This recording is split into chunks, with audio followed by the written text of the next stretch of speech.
नमस्कार, जनमत की पुकार में आपका स्वागत है। बंगाल में घुसपैठ समाप्त करेंगे, चुन चुन कर बाहर निकालेंगे, कोलकाता में बोले अमित शाह। पश्चिम बंगाल के दौरे पर पहुंचे गृह मंत्री अमित शाह ने कोलकाता में प्रेस कॉन्फ्रेंस कर टीएमसी सरकार पर तीखा हमला बोला।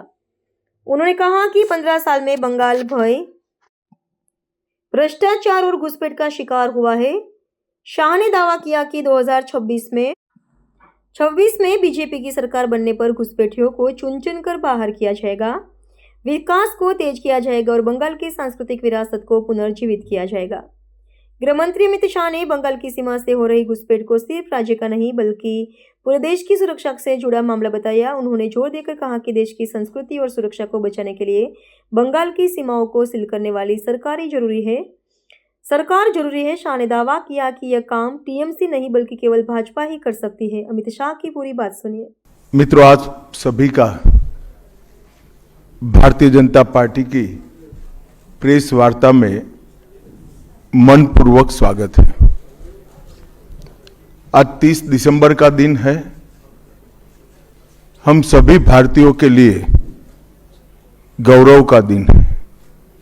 आज ही के दिन 1943 में बंगाल की भूमि के सुपुत्र और देश के महान स्वतंत्रता सेनानी नेताजी सुभाष चंद्र बोस ने पोर्ट ब्लेयर में पहली बार आजाद भारत का झंडा फहराने का काम किया था। तो एक प्रकार से हमारे आजादी के संग्राम का ये बहुत महत्वपूर्ण मकाम था। और इसके कई साल बाद, 8 दशक बाद, आज 30 दिसंबर को जब हम पीछे मुड़ कर देखते हैं तो बंगाल के लिए भी आज से लेकर अप्रैल तक का समय बहुत महत्वपूर्ण समय है। अप्रैल में बंगाल में विधानसभा के चुनाव होने जा रहे हैं। भय, भ्रष्टाचार, कुशासन और घुसपैठ की जगह विरासत, विकास और गरीब कल्याण की एक मजबूत सरकार बनाने का बंगाल की जनता का संकल्प बंगाल में जहां पर भी जाते हैं वहां दिखाई पड़ता है।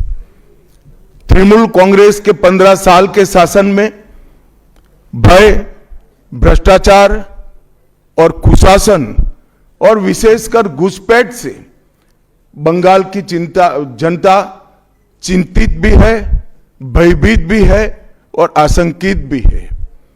हम भारतीय जनता पार्टी के सभी कार्यकर्ता बंगाल की जनता को आश्वासन भी देना चाहते हैं और वादा भी करना चाहते हैं कि मोदी जी के नेतृत्व में बंगाल में भारतीय जनता पार्टी की सरकार बनने के साथ ही यहां की विरासत को हम पुनर्जीवित करेंगे।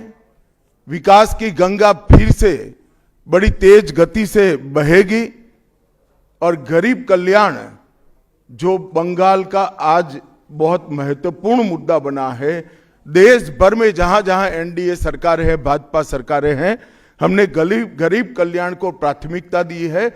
यहां पर भी गरीब कल्याण को प्राथमिकता दी जाएगी। और इस सब के साथ साथ एक ऐसी मजबूत राष्ट्रीय ग्रिड बनाएंगे जो बंगाल से घुसपैठ को समाप्त कर देंगी। इंसान छोड़ दीजिए, परिंदा भी पैर नहीं मार पाए, इस प्रकार की एक मजबूत ग्रिड की रचना हम करेंगे।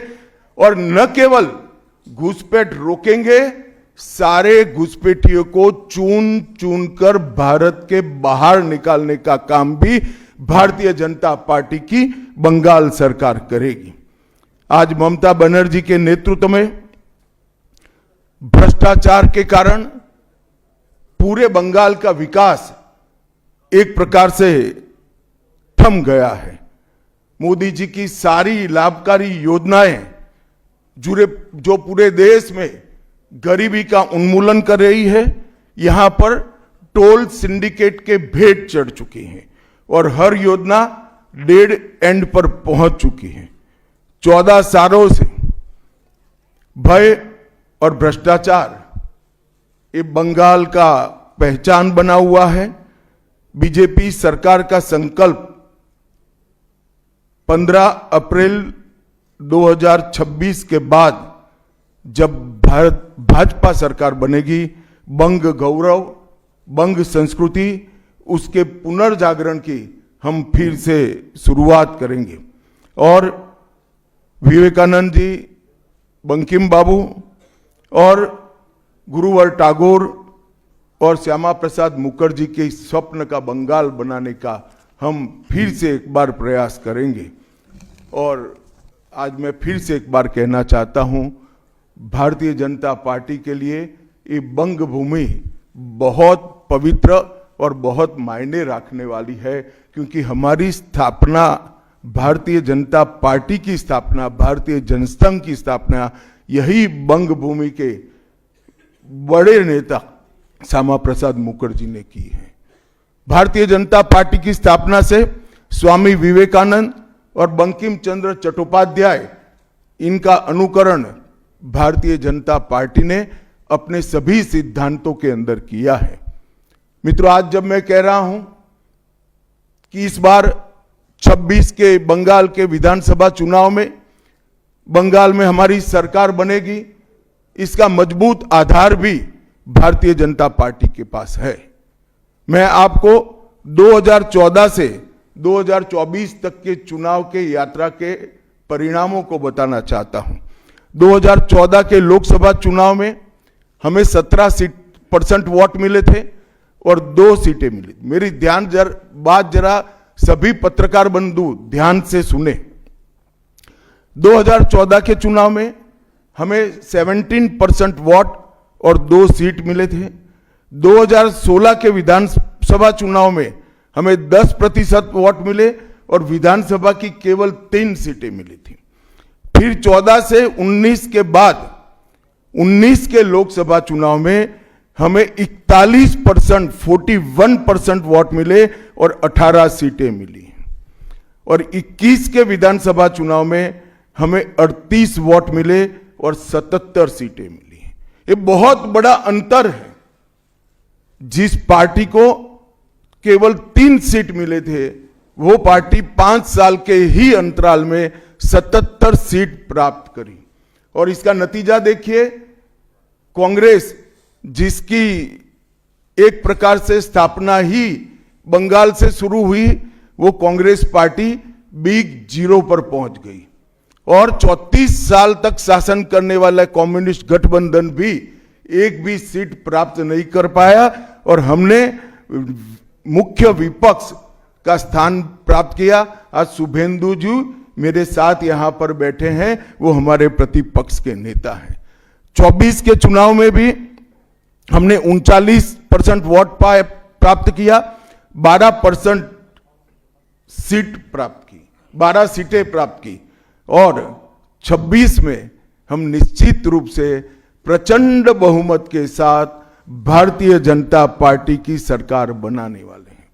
मित्रों, ये 24 से अब तक का समय भारतीय जनता पार्टी के लिए बहुत शुभांकर सिद्ध हुआ है। 24 में लगातार तीसरी बार नरेंद्र मोदी जी इस देश के प्रधानमंत्री बने। उसके बाद महाराष्ट्र में, हरियाणा में, दिल्ली में और अब बिहार में भारतीय जनता पार्टी की सरकारें बनी हैं। 24 के चुनाव में उड़ीसा और आंध्र प्रदेश में भी पूर्ण बहुमत की भाजपा की और एनडीए की सरकार बनी है। मुझे पूरा भरोसा है कि 2026 में बंगाल में 2/3 बहुमत के साथ भारतीय जनता पार्टी की सरकार बनेगी। ये बंगाल की जनता तय कर बैठी है। मित्रों, जहां पर भी बंगाल में जाते हैं, पूरे बंगाल की जनता घुसपैठियों से त्रस्त है। क्या कोई राज्य सरकार ऐसी हो सकती है जो घुसपैठियों की पनाहगाह अपने राज्य को बना दे? राष्ट्रीय सुरक्षा पर एक कितना बड़ा खतरा है, इसका जवाब बंगाल की मुख्यमंत्री ने बंगाल के चुनाव में दे। घुसपैठ रोकने के लिए उनके पास क्या योजना है? आर्टिकल 370 हटता है, वो विरोध करती है। सीएए लाकर बंगाल के शरणार्थियों को नागरिकता देने का हम कार्यक्रम करते हैं, वो विरोध करती है और वो ठीकरा फोड़ते हैं कि बीएसएफ है वो रोक नहीं रही है। ममता जी, मैं आज आपको इस सार्वजनिक प्रेस वार्ता में पूछना चाहता हूं कि कौन सी सरकार है बांग्लादेश की पूरी सीमा पर जो वाड़बंदी करने के लिए, बॉर्डर पर फेंसिंग करने के लिए जमीन नहीं देती है। अगर आप जवाब न दे पाए तो मैं ही देता हूं, आपकी ही सरकार है जो जमीन नहीं देती है, जिसके कारण फेंसिंग का काम समाप्त नहीं होता है। फिर भी भौगोलिक रूप से कठिन सीमा पर से कोई घुस कर आता है तो कहां जाता है? सबसे पहले बंगाल के गांव में जाता है। आपका पटवारी क्या कर रहा है? आपका थाना क्या कर रहा है? क्यों इसको अरेस्ट नहीं किया जाता? क्यों उस पर केस दर्ज नहीं होता? क्यों इसको वापस भेजा नहीं जाता? जवाब है क्या आपके पास? क्या बंगाल की मुख्यमंत्री जवाब दे सकती है कि असम में घुसपैठ क्यों बंद हो गई? त्रिपुरा में घुसपैठ क्यों बंद हो गई? गुजरात और राजस्थान की बॉर्डर पर घुसपैठ क्यों नहीं होती है? पंजाब की बॉर्डर पर घुसपैठ क्यों नहीं होती है? कश्मीर की बॉर्डर पर घुसपैठ क्यों नहीं होती है? सिर्फ बंगाल में क्यों होती है? क्योंकि आपकी निगहबानी में घुसपैठ कराई जाती है और बंगाल को धीरे धीरे डेमोग्राफी चेंज कर आप आपकी वोट बैंक को पुख्ता करनी चाहती है। मगर ये लंबा नहीं चलेगा। बंगाल की जनता अब जान गई है और इसके खिलाफ लामबंद भी हो रही है। और मुझे मालूम है अगला चुनाव घुसपैठियों को निकालने के मुद्दे पर और घुसपैठ रोकने के मुद्दे पर लड़े जाने वाला है, क्योंकि न केवल ये बंगाल का अब मामला रहा है।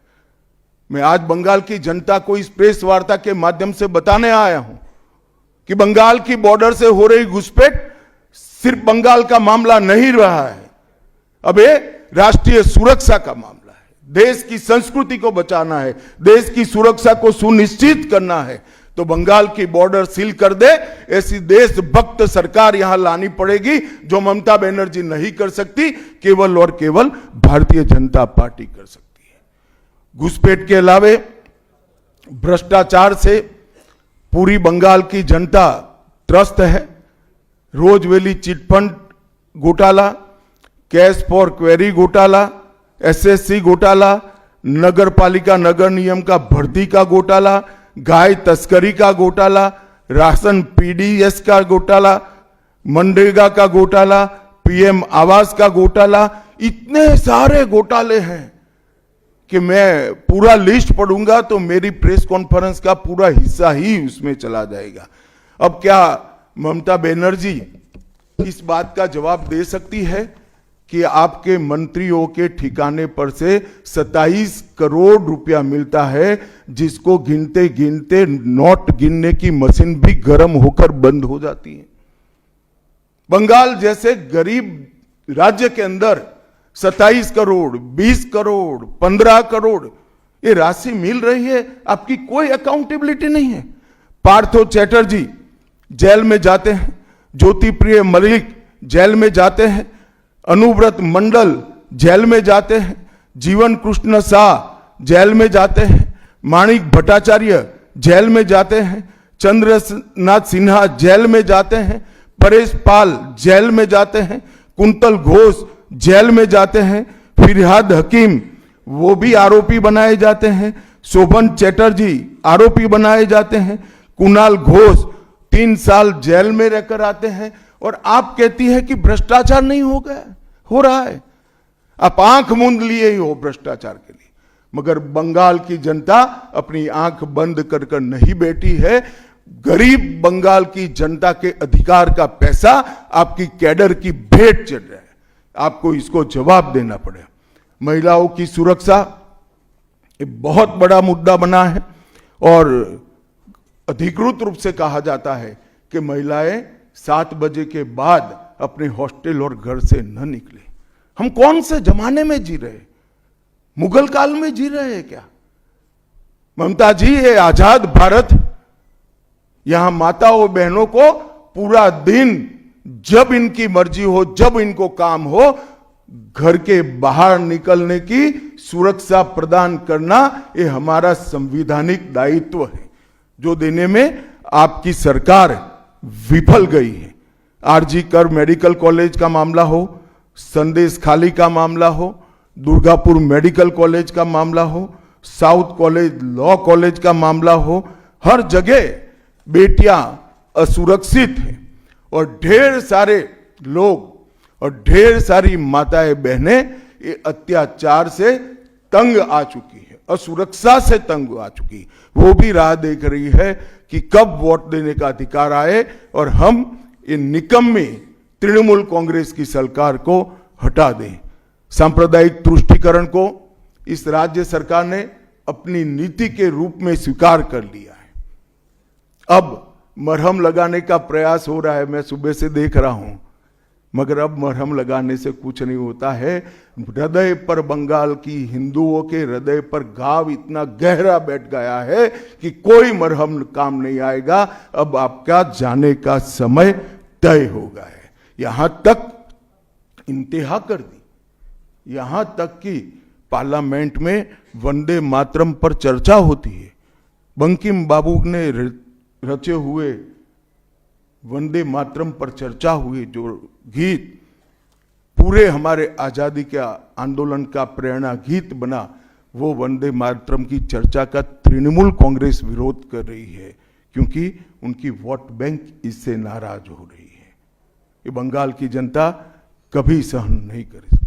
एक जमाना था मित्रों कि भारत के जीडीपी में बंगाल का योगदान 10.5% था और तीसरे नंबर पर था। जीडीपी में योगदान की दृष्टि से हमारा बंगाल तीसरे नंबर पर था। तीसरे नंबर पर से सरक कर ये 49 साल में वो 22वें नंबर पर आ गया। अब नीचे कोई जगह ही नहीं बची। बंगाल का इतना आर्थिक पतन कभी नहीं हुआ है। ये कम्युनिस्टों के शासन के पहले, तृणमूल के शासन के पहले प्रति व्यक्ति बंगाल की आय राष्ट्रीय औसत से 127% ज्यादा थी। 127%। देश में नागरिक 100 रुपया कमाता था तो बंगाल में 127 रुपया कमाता था। आज देश का नागरिक 100 रुपया कमाता है तो बंगाल का नागरिक 73 रुपया कमाता है। ममता जी, आपको इसको जवाब देना पड़ेगा। हर प्रकार के उद्योग की शुरुआत एक जमाने में इस सुजलाम सुफलाम भूमि से हुआ था और इसी के आधार पर सोनार बांग्ला की परिकल्पना की जाती थी।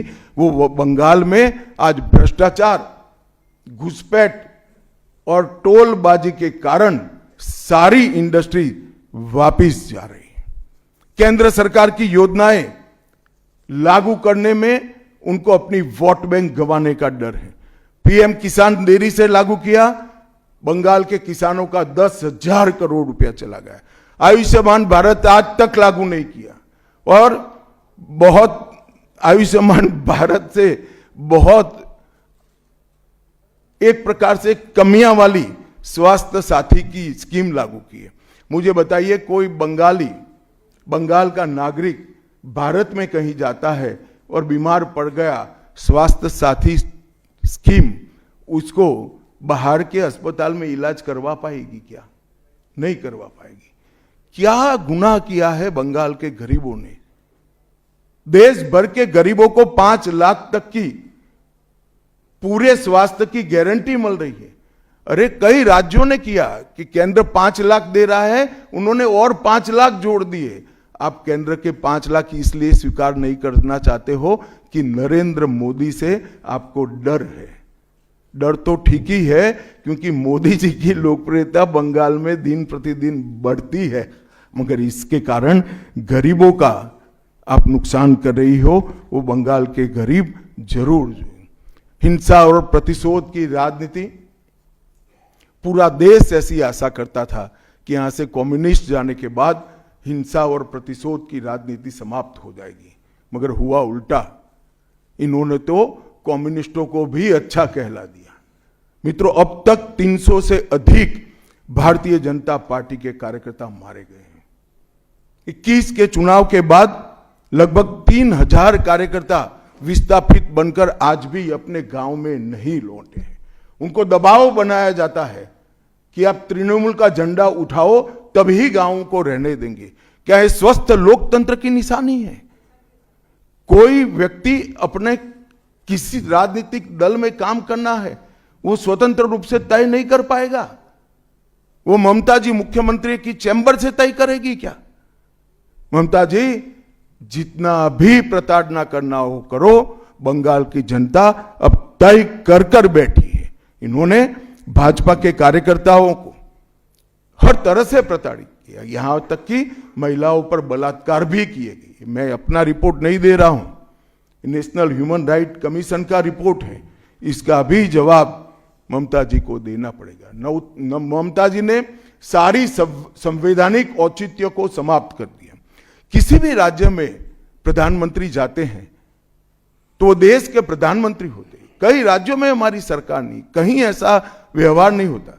वंदे भारत ट्रेन देने प्रधानमंत्री आते हैं, ममता जी स्टेज पर नहीं जाती हैं।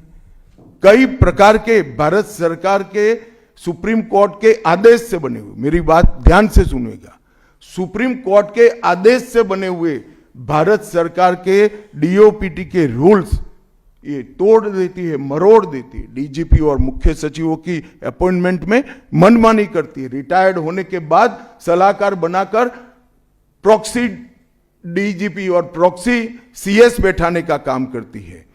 ये 34 साल कम्युनिस्टों का शासन और 15 साल टीएमसी का शासन, ये केंद्र विरोधी मानसिकता बंगाल की जनता में खड़ा कर हमारी संविधान की स्पिरिट थी, उस स्पिरिट का कंप्लीट इन्होंने अनादर करने का काम किया है। ममता बनर्जी के शासन में सिंडिकेट, तोलबाजी, कटमनी, न केवल वो सिस्टम को बढ़ावा दिया है, यहां कमाई करने का अधिकार एक ही व्यक्ति को है, भाईपो को है, और किसी को कमाई करने का अधिकार नहीं है। सब में हिस्सेदारी देनी पड़ती है। बंगाल एक जमाने में सब बात में सबसे पहले था। सबसे पहला मोटर कारखाना पश्चिम बंगाल में लगा। सबसे पहला पावर प्लांट 1887 में बंगाल में लगा। सबसे पहली कोयलरी बंगाल में आई। सबसे पहला स्टील प्लांट बंगाल में लगा। देश की सबसे पहली हाई राइज बिल्डिंग बंगाल में बनी। देश की सबसे पहली जूट मिल बंगाल में बनी।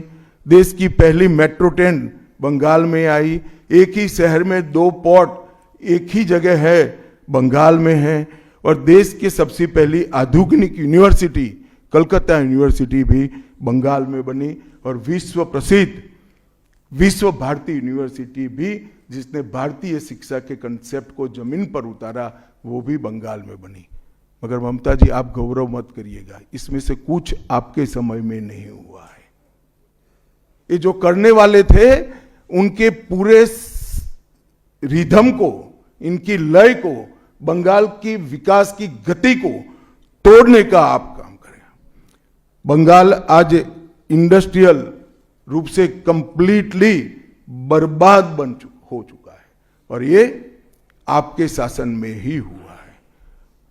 आधा अधूरा तो कम्युनिस्ट बेचारे कर गए थे, आपने तो पूरा ही समाप्त कर दिया।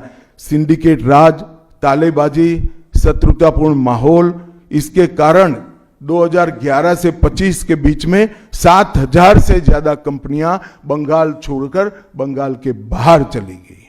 और मित्रों, ये बहुत बड़ा सेटबैक बंगाल के आर्थिक विकास के लिए है। मित्रों, बंगाल स्वामी विवेकानंद, बंकिम चंद्र चट्टोपाध्याय, शरद चट्टोपाध्याय, महर्षि अरविंद, ईश्वर चंद्र विद्यासागर और कवि गुरु टैगोर जैसे महापुरुषों की धरती है। यही धरती पर नेताजी सुभाष चंद्र बोस, अमर शहीद खुदीराम बोस, वाघा जतीन, रविंद्रनाथ सन्याय, रास बिहारी बोस, मास्टर सुरेशन, प्रफुल्ल चाकी, वीणा दास, कल्पना दत्त, ये सभी ने देश की आजादी के लिए आह्लेख जगाया था। यहीं पर कई सारे फिल्मकार मिले, संगीतकार मिले, चित्रकार मिले। इस भूमि ने कई सारे दुनिया को प्रभावित करने वाले संत भी दिए। वो बंगाल आज ऐसे कगार पर पहुंच गया है कि अगर एक घुसपैठ की बयार रोकी नहीं गई तो बंगाल का अस्तित्व भी खतरे में है। ऐसा स्पष्ट रूप से समाज जीवन को जानने वाले सभी लोग मानते हैं। और अंत में मैं बंगाल की जनता को फिर से एक बार कहना चाहता हूं कि बंगाल के अस्तित्व पर तो घुसपैठिया संकट है ही है, बंगाल की संस्कृति पर एक घुसपैठिया संकट है ही है, परंतु अब ये संकट केवल बंगाल तक सीमित नहीं रहा है, पूरे देश तक ये संकट आगे बढ़ गया है। मेरा आप सभी से करबद्ध निवेदन है, आपने लंबे समय तक कांग्रेस को मौका दिया, 34 साल तक कम्युनिस्ट पार्टी को मौका दिया, 15 साल तक ममता बनर्जी को मौका दिया। इनका ट्रैक रिकॉर्ड नीचे नीचे नीचे गिराने का है, अब इससे नीचे कोई जगह नहीं बची है। और भारतीय जनता पार्टी का रिकॉर्ड है, जहां भारतीय जनता पार्टी की सरकारें आई वो राज्य बीमारू राज्यों में से समृद्ध राज्य बनने की कगार में आगे बढ़े हैं। पूरा देश मोदी जी के नेतृत्व में आगे बढ़ रहा है, पूरा देश मोदी जी के नेतृत्व में सुरक्षित हो रहा है, पूरे देश में भारत की संस्कृति, भारत के धर्म, भारत की भाषाएं मोदी जी के नेतृत्व में आगे बढ़ रही है, फल फूल रही है। बंगाल की जनता को मैं विनती करता हूं कि मोदी जी के नेतृत्व में पूर्ण बहुमत की, प्रचंड बहुमत की एक भारतीय जनता पार्टी की सरकार बनाइए।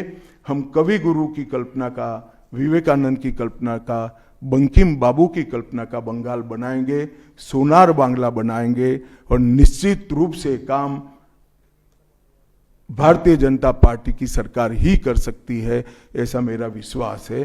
तो फिर से एक बार समग्र बंगाल की जनता को करबद्ध निवेदन में करना चाहता हूं कि बंगाल में हमें पूर्ण बहुमत दीजिए।